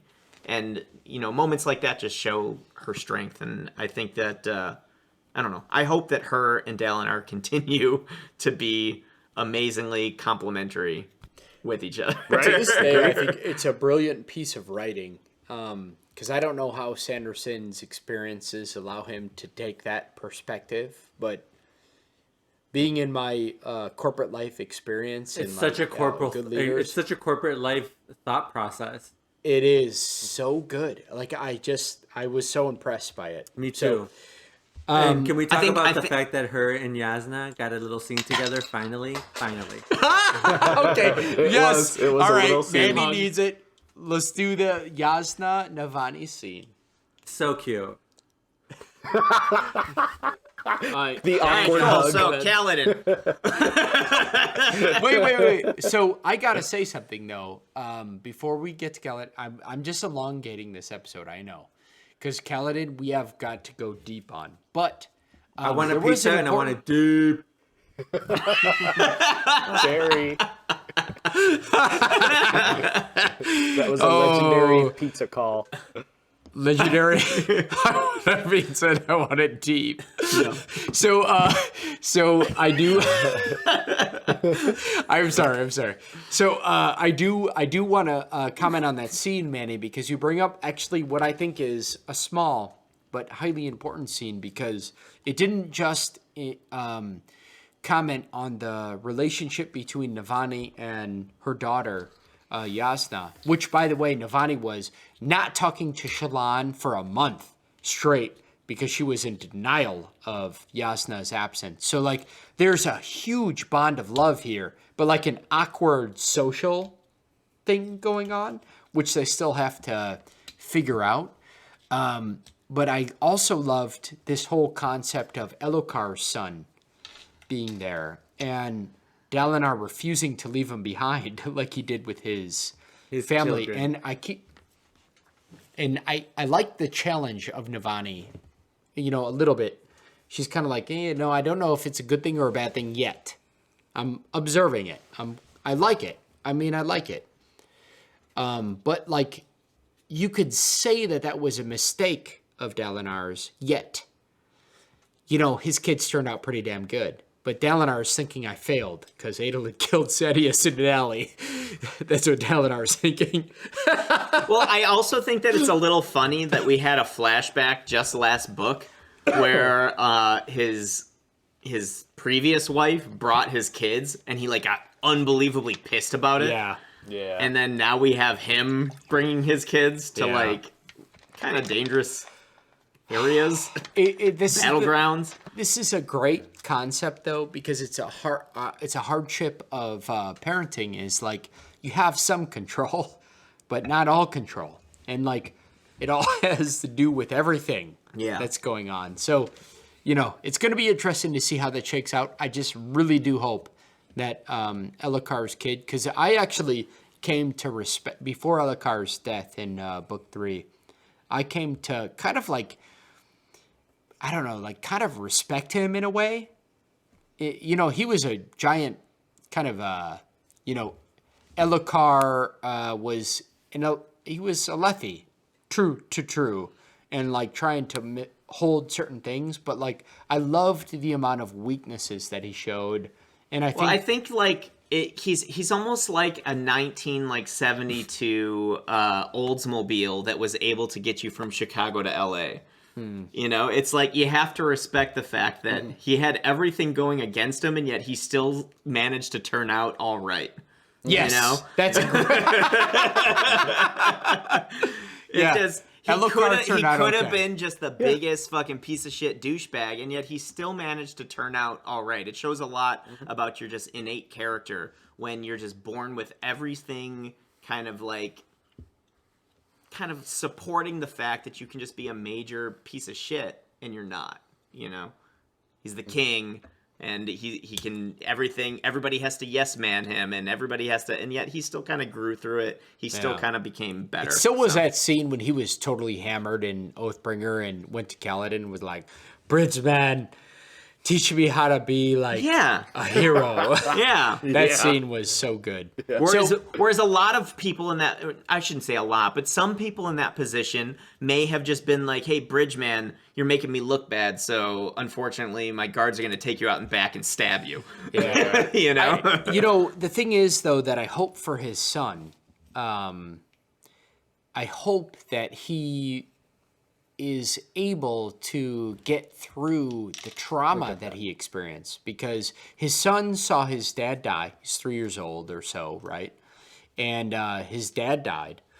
His mom turned into an insane gem-infused void demon who was like actually his mom was torturing him with void spren at times. Little Elhokar's son. What was his name again? It was like, it's not Elhokar, it's Galokar. It's something like Galavar and Elhokar combined. I can't remember. Oldsmobile car. Anyway, I mean, like, that kid's got some major... Elevator. That kid's got major trauma, though. Major trauma. And I really do hope in the back 5 books that he's a legit not suffering from that trauma. But I don't know. So, okay. Anyway, if we're done, it's time to talk Caledon. We have to talk to Caledon. Didn't you have one more thing to say, though? Oh, actually, yeah, I did have one more thing to say. I'm sorry, Ben. Pretty good. I'm sorry, Ben. But I was a little bit confused about the significance of the thing that Navani did that created that glass force field structures force field. Do we know exactly why that's important yet? Well, from what I understood, that was created by the siblings' last bondsmith. Right. And basically, he built it for the sibling because the sibling felt really betrayed by the humans. And the bondsmith was like, we need to help you get over this. And he made that to make for that reason. And it's just like a shield that prevents anyone from interacting with the core of the tower, which is the sibling. Yeah. Okay. So she's like invincible at the moment. So, but why is that super? The one thing I was confused about is why is that super important if they were still able to just basically take over and make Navani surrender? Make her surrender? They got enough 2 different things because they were trying to corrupt the sibling. Yeah. And they got a piece of it, which inverted the tower and turned off the radiance powers. But now they can't do anything more to it, but they can't reverse it either. So basically, they were able to hijack the car, but it's got no gas. Yes. Correct. Okay. Exactly right. Gotcha. They couldn't get the whole thing. Gotcha. They got a little bit. And thankfully, Navani got enough. Two car analogies in one episode, guys. Yeah, there I'm you just go. gonna say, I'm on a roll. Yeah, you're There are such a sponsors. Okay, man. this week. Caledon. They're our Let's talk sponsor. about Caledon. All right. Literature So to brought you start by- Caledon, I think it's only fair that we start Caledon's whole arc in this chapter as he's becoming a surgeon again with the captain's insight.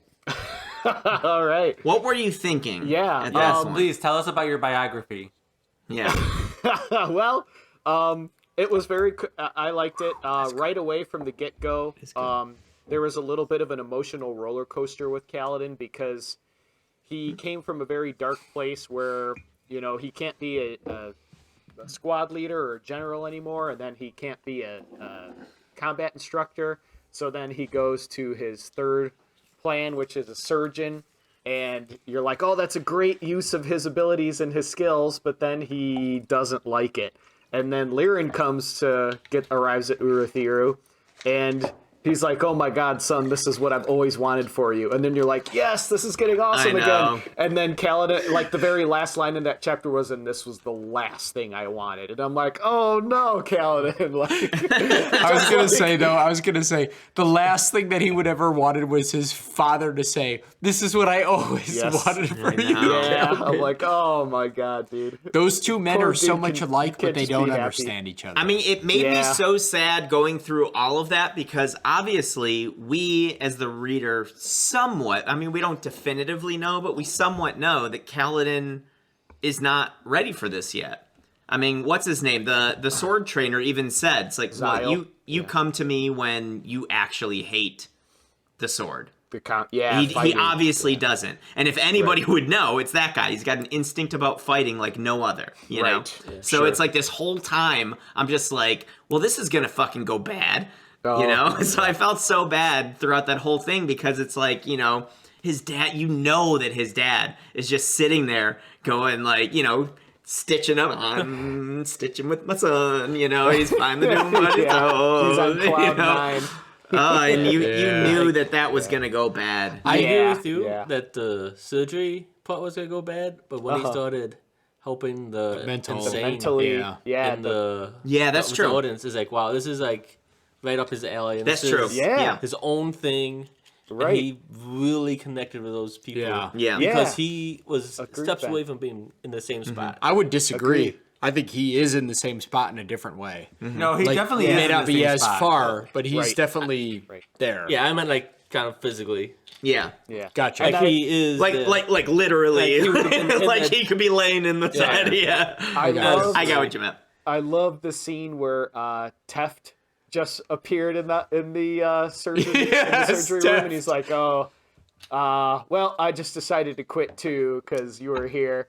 And Kaladin's like, "No, you can't do that. I order you to go back." And Teft is kind of like, "No, You I'm here can't to help fucking you now." order me for shit, dude. And then he goes, and then that same scene, it was so good. He's like, now you can't order me anymore. So what are we doing today, sir? So in that exact scene with Teft, did anybody else have a little bit of a correlation thought between the scene with Adolin and Dalinar and Kaladin and Teft? I felt like they both kind of did the same thing, where it's like, your desire to take responsibility for everything and be like this larger than life thing that can save everybody is almost taking away other people's autonomy. And I kind of had that kind of correlation between that scene where we're in Adelin's head and he says, "Oh, even this, even me acting as I want to act, you portray it as somehow you're failing of doing what you're supposed to do. Like, I can't be my own person." Right. And I felt like there was a little bit of that going on between Kaladin and Teft in that moment. But I felt like Teft didn't keep it in his head, though. He's No. like, shut the fuck up. I can do what the hell I want. Yeah, And, here's the it's like difference. Adeline maybe needs to do that to Dalinar a little. Well, Right. he did do it, but yeah.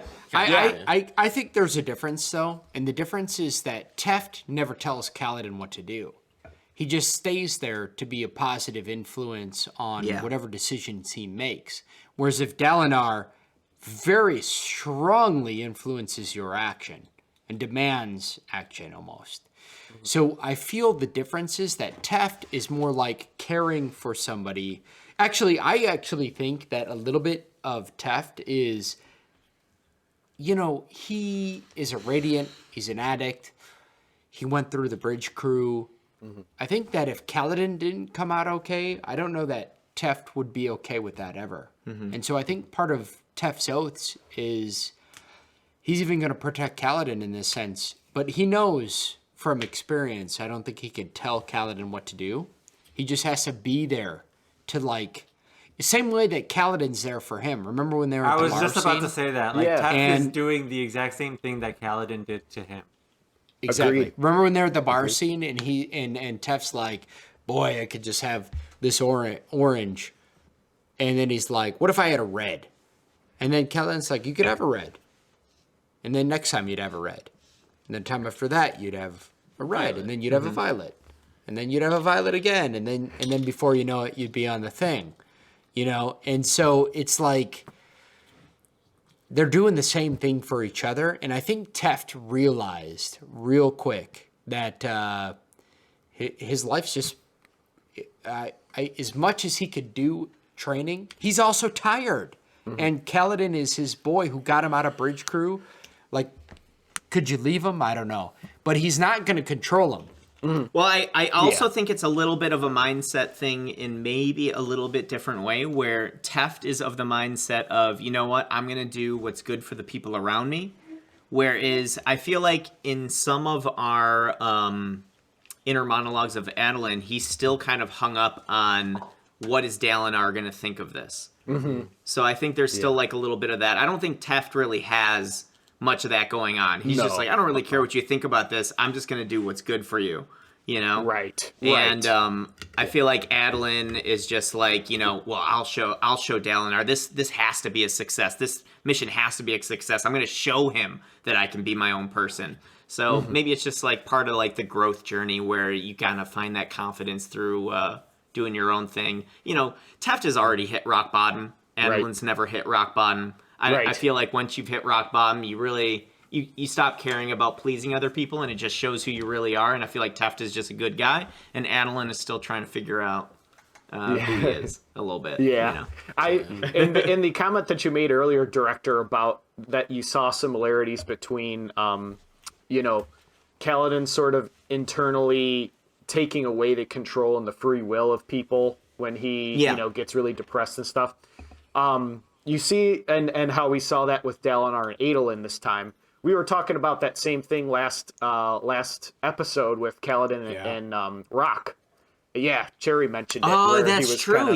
He was kind of taking away his free will, and you know, hopefully with Teft kind of allowing Kaladin to see the error of his ways, hopefully we won't get any more of that flawed behavior from Kaladin moving forward. I'm not. Well, if there's one thing we know about Caledon, though, it's that he changes very slowly.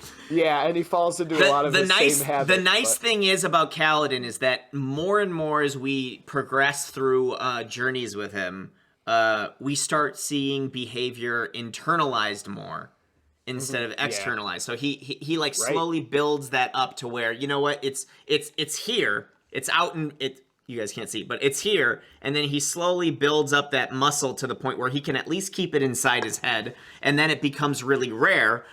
You know, you can't like change your nature, but you can combat your nature and become the person that you logically know that you want to be. And I feel like that's what Kaladin kind of does. It's like, you know, these thoughts are still going to come up, but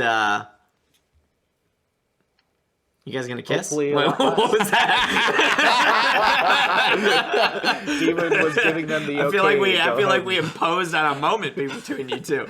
But somebody's got a ring over there. But yeah, or I is forgot it what I was gonna say, Fabrial? but yeah. So hopefully it becomes just a passing thought, and he's able to control it a little bit more. So, speaking of Teft, Teft is what gets Caledon and his dad into quite a bit of trouble. That's not Teft. Dude's fucking unconscious. So, I think this is actually all Kaladin's fault. Yeah, this is all 100%. By the way, do you think that Caledon's in the wrong, though? Yes. Really? I felt he even explained it to himself, like, I've been awake for 20 hours doing surgery or helping people out.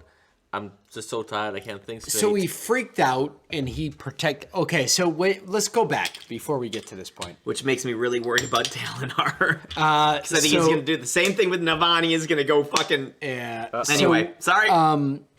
So here's the thing.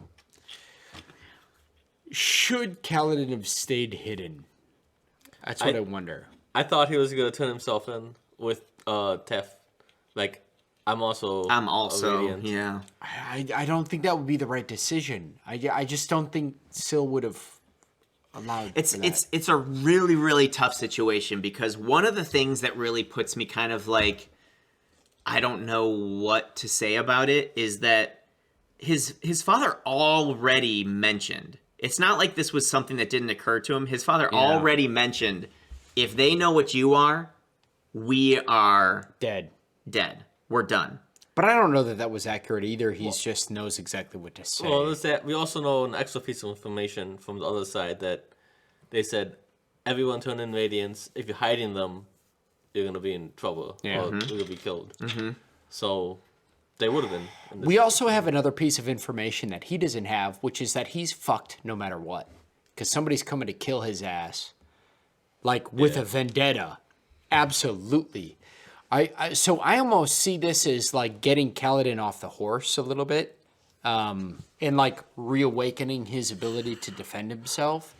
I worry a little bit, but I do have to say I don't agree with his dad that he's obviously just a murderer and a monster. I think he's dead. But I do agree that he probably could have avoided conflict at this time. I agree with everything to an extent. I agree with almost everything that Liren said, except for his judgment of Kaladin. What that means about his character. Yeah. Like, he's not a monster. No. I think that what Kaladin did is completely understandable. I think that protecting the ones that you love is completely understandable. But it was I think maybe it's wrong much at that easier point. to make a sacrifice when that sacrifice is a sacrifice you're making instead of one that the people you love are making.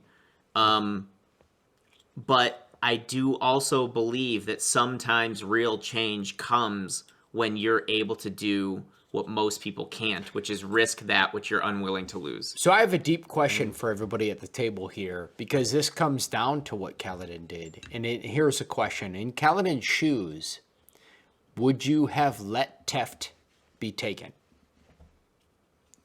So I'll ask that to everybody. I'll go first. I said I'd have gone with him. You would have gone with him? Yeah. Okay.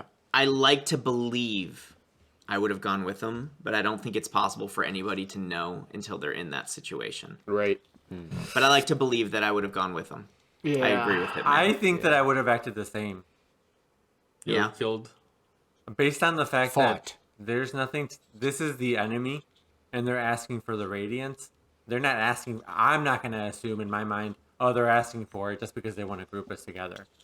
It's like, we're the enemy. They're going to get rid of us. I believe, though, that, I guess it's hard to say me. If I was Kaladin, who somehow seems to have been able to withstand whatever magic they're using against them, quote-unquote magic, I would have a little bit of faith that I would have the power. I feel like when you act rashly, a lot of times it comes out of fear. And I feel like Kaladin was in a position where he probably could have had a little bit more faith in his powers and in his strength to kind of see it out a little further, to see their intentions. I think that Liren is completely right.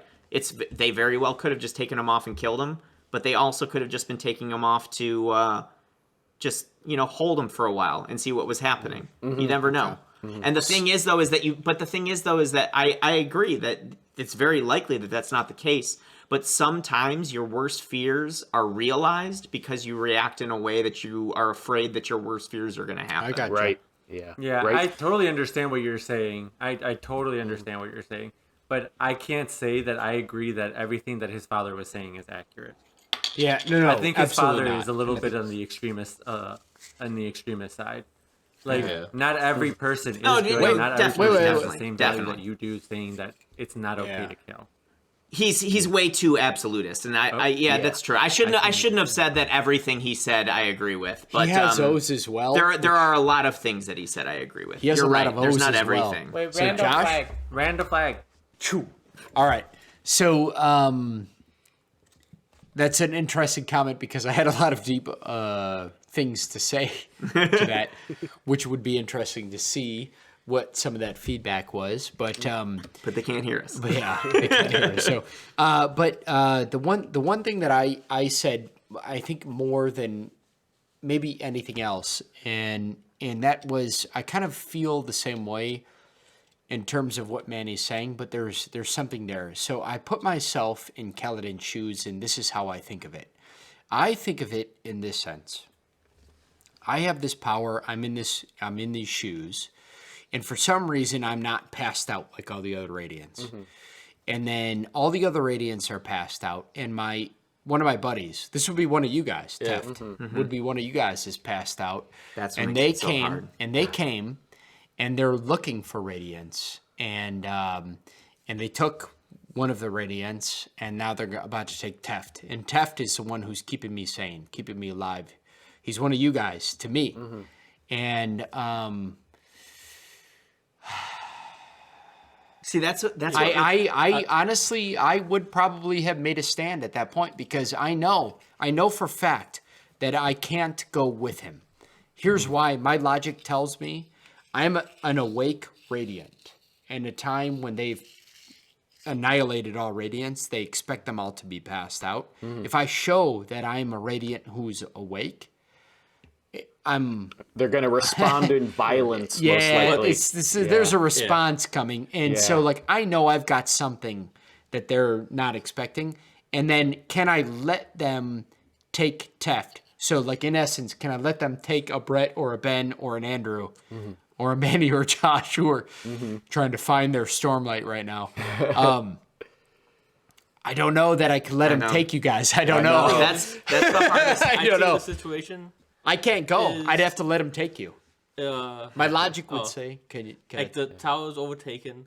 My Stormlight's acting weird. I can't use all my powers, and I'm exhausted. I can't fight. So if I kill this god, what am I gonna do? What's my next step? I have to take Tef.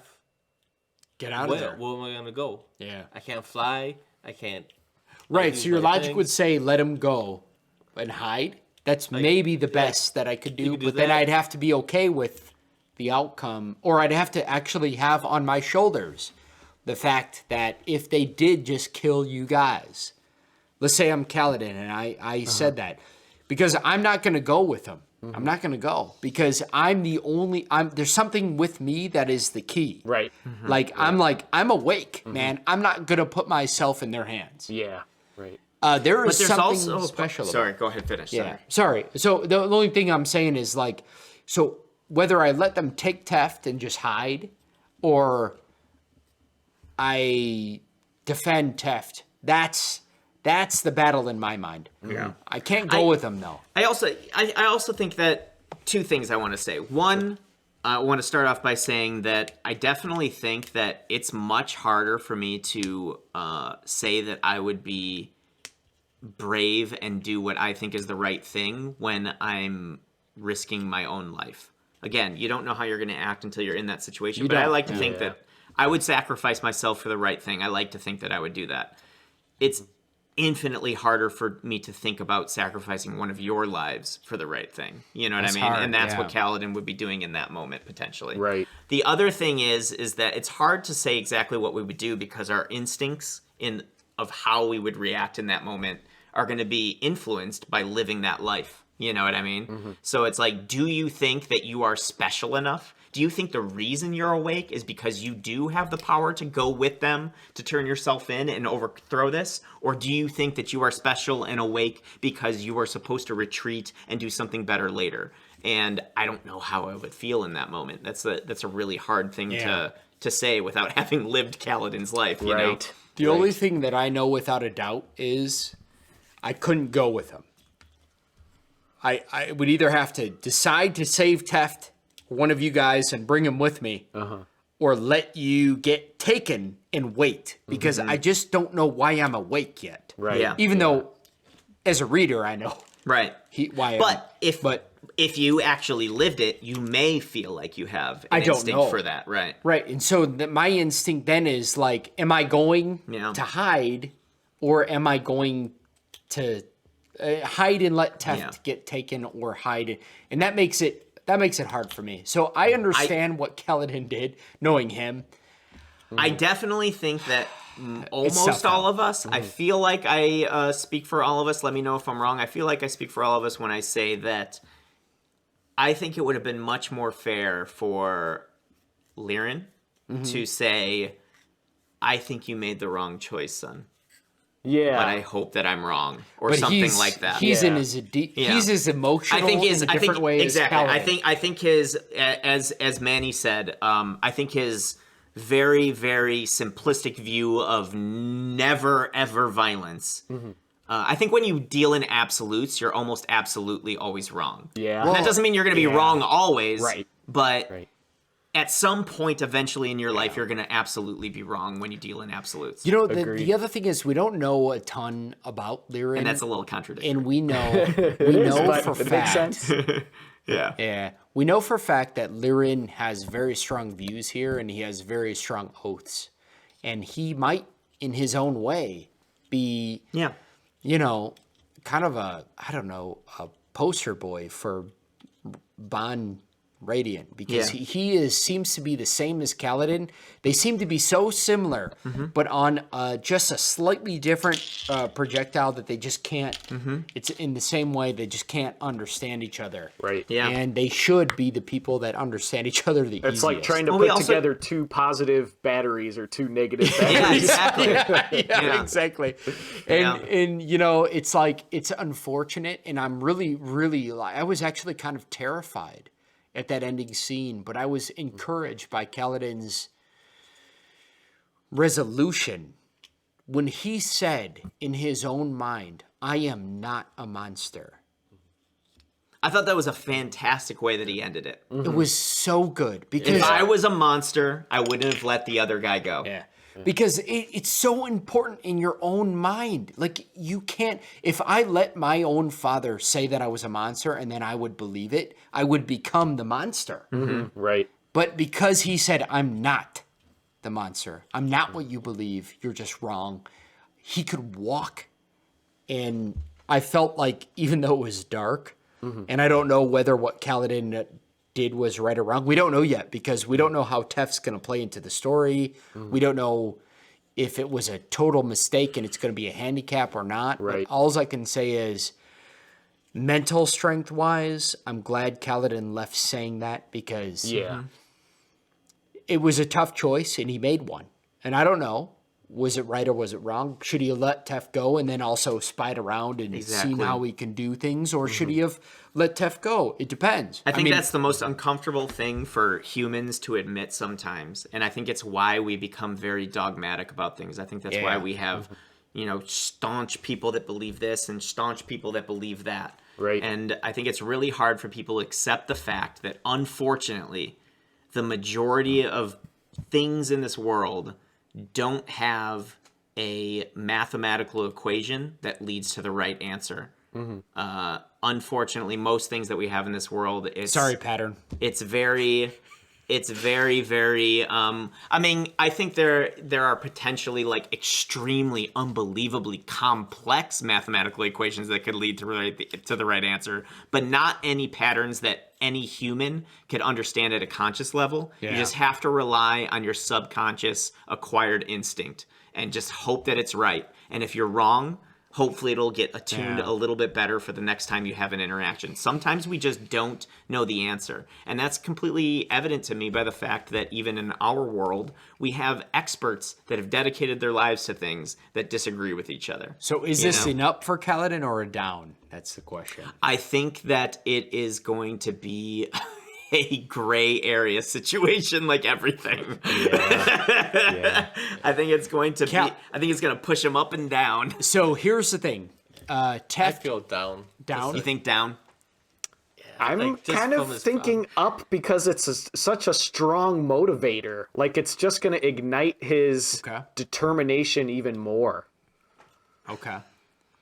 So I also go ahead. You first. I was going to say, I hope, I'm not saying that this is necessarily what I think, but what I hope it's going to lead to, whether in this book or the next, is a deeper understanding of both Lyran and Kaladin's points of view. Yeah. And I hope that Lyran's point of view is going to cause Kaladin to maybe get a little bit more away from the sword. Yes. And that Kaladin's point of view is going to make Lyran understand that sometimes violence is just necessary. Similar to how Kaladin doesn't understand how his father could turn off. Exactly. Yeah. Right? Right. Okay. So here's the other thing. I think it's got to be an up. Yeah. The reason I think it's an up is because I think it will either trigger that conversation, but either way, Caledon is now the only thing that could accomplish any goal on Urithiru. And he is also, this is the difference between his and Vesture. He's so close to swearing the fourth ideal that this didn't impact him. And Teft is conscious, but he's on the same ideal as Kaladin. Like he's unconscious, but he's still able to like eat and react differently than the Radiants, who are like much lower on the spectrum in terms of ideals. I think this situation is going to force Kaladin into the fourth ideal, and I am so interested in what that fourth ideal is going to be, because I think similar to how the Skybreakers, they gave it to us early. The Skybreakers are so dogmatic, but by the end of their order, they believe in themselves so much that they are their own law. It's like the opposite of what they started in. Yeah. So what Well, it's is... also the Spren, you know, like Syl even says, like, you know, oh, you have to be careful. They don't base off logic. They base off of morality. Well, Right. that sounds like a good thing. Yeah, as long as you agree with their morality. Yeah. So what I'm saying is, like, it seems like the bonds are such a good check of power. Like, honestly, if I was a Radiant and never worried about ruining the world, and actually we had a commenter talking about this. If I was a Radiant, never worried about ruining the world like we could have, that doesn't make any sense, because the bonds are such a power check. You lose all of your power if you're breaking your bonds. And it's but the bonds are perception based. Yeah, I was You going to say, understand but that. they are perception based. But, And, like, and it's- as we learned from Zeth, that cannot necessarily be a good thing.